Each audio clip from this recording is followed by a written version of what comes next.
முதல் வாசகம். மக்களுக்கு ஒரு உடன்படிக்கையாக உன்னை ஏற்படுத்தினேன். இறைவாக்கினர் எசையா நூலிலிருந்து வாசகம். அதிகாரம் 49, இறைவசனங்கள் 8 முதல் 15. ஆண்டவர் கூறியது: தகுந்த வேளையில் நான் உமக்கு பதிலளித்தேன். விடுதலை நாளில் உமக்கு துணையாயிருந்தேன். நாட்டை மீண்டும் நிலைநாட்டவும், பாழடைந்து கிடக்கும் உரிமைச் சொத்துக்களை உடைமையாக்கவும் நான் உம்மை பாதுகாத்து மக்களுக்கு ஓர் உடன்படிக்கையாக ஏற்படுத்தினேன். சிறைப்பட்டோரிடம் புறப்படுங்கள் என்றும், இருளில் இருப்போரிடம் வெளிப்படுங்கள் என்றும் சொல்வீர்கள். பாதையில் அவர்களுக்கு மேய்ச்சல் கிடைக்கும்.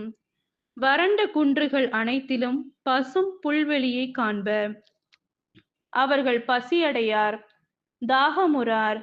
வெப்பக்காற்றோ வெயிலோ அவர்களை வாட்டுவதில்லை.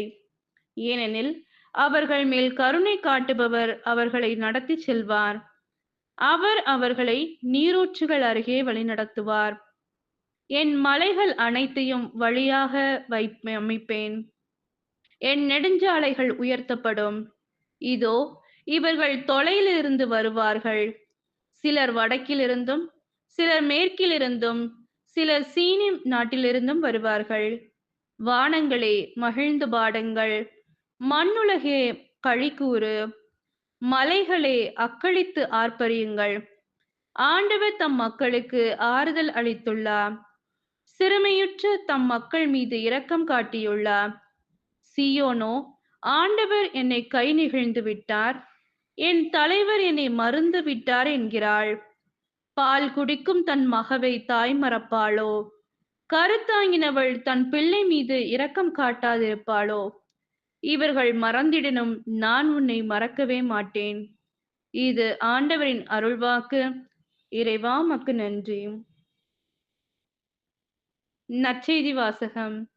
இறந்தோரை தந்தை எழுப்பி அவர்களை வாழ வைப்பது போல மகனும் தாம் விரும்பியவர்களை வாழ வைக்கிறார். யோவான் எழுதிய தூய நற்செய்தியிலிருந்து வாசகம். அதிகாரம் 5, இறைவசனங்கள் 17 முதல் 30. அக்காலத்தில் இயேசு யூதர்களிடம், என் தந்தை இன்றும் செயலாற்றுகிறார், நானும் செயலாற்றுகிறேன் என்றார். இவ்வாறு அவர் ஓய்வு நாள் சட்டத்தை மீறியதோடு மட்டுமில்லாமல், கடவுளை தம் சொந்த தந்தை என்று கூறி தம்மையே கடவுளுக்கு இணையாக்கியதால் யூதர்கள் அவரை கொல்ல இன்னும் மிகுந்த முயற்சி செய்தார்கள். இயேசு அவர்களை பார்த்து கூறியது: மகன் தாமாக எதையும் செய்ய இயலாது. தந்தையிடம் தாம் காணும் செயல்களையே செய்ய இயலும். தந்தை செய்பவற்றை மகனும் அவ்வாறே செய்கிறார் என நான் உறுதியாக உங்களுக்கு சொல்கிறேன். தந்தை மகன் மேல் அன்பு கொண்டு தாம் செய்யும் அனைத்தையும் அவருக்கு காட்டுகிறார். இவற்றை விட பெரிய செயல்களையும் அவருக்கு காட்டுவார். நீங்களும் வியப்புறுவீர்கள்.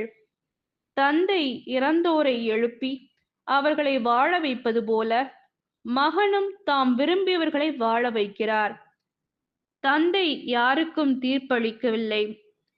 தமக்கு எல்லாரும் மதிப்பு கொடுப்பது போல மகனுக்கும் மதிப்பு கொடுக்க வேண்டுமென தீர்ப்பளிக்கும் அதிகாரம் முழுவதையும் அவர் மகனுக்கு அளித்துள்ளார். மகனை மதியாதவர் அவரை அனுப்பிய தந்தையும் மதிப்பதில்லை. என் வார்த்தையை கேட்டு என்னை அனுப்பியவரை நம்புவோர் நிலை வாழ்வை கொண்டுள்ளனர். அவர்கள் தண்டனை தீர்ப்புக்கு உள்ளாக மாட்டார்கள்.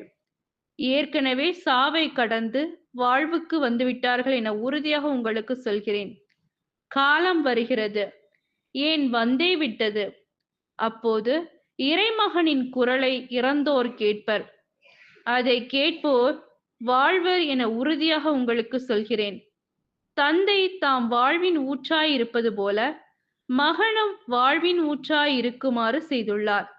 அவர் மானிட மகனாயிருப்பதால் தீர்ப்பு வழங்கும் அதிகாரத்தையும் தந்தை அவருக்கு அளித்துள்ளார். இது பற்றி நீங்கள் வியப்புற வேண்டாம். காலம் வருகிறது, அப்போது கல்லறைகளில் உள்ளோர் அனைவரும் அவரது குரலை கேட்டு வெளியே வருவர். நல்லன செய்தோர் வாழ்வு பெற உயிர்த்தெழுவர், தீயன செய்தோர் தண்டனை தீர்ப்பு பெற உயிர்த்தெழுவர். நானாக எதுவும் செய்ய இயலாது. தந்தை சொற்படியே நான் தீர்ப்பிடுகிறேன். நான் அளிக்கும் தீர்ப்பு நீதியானது.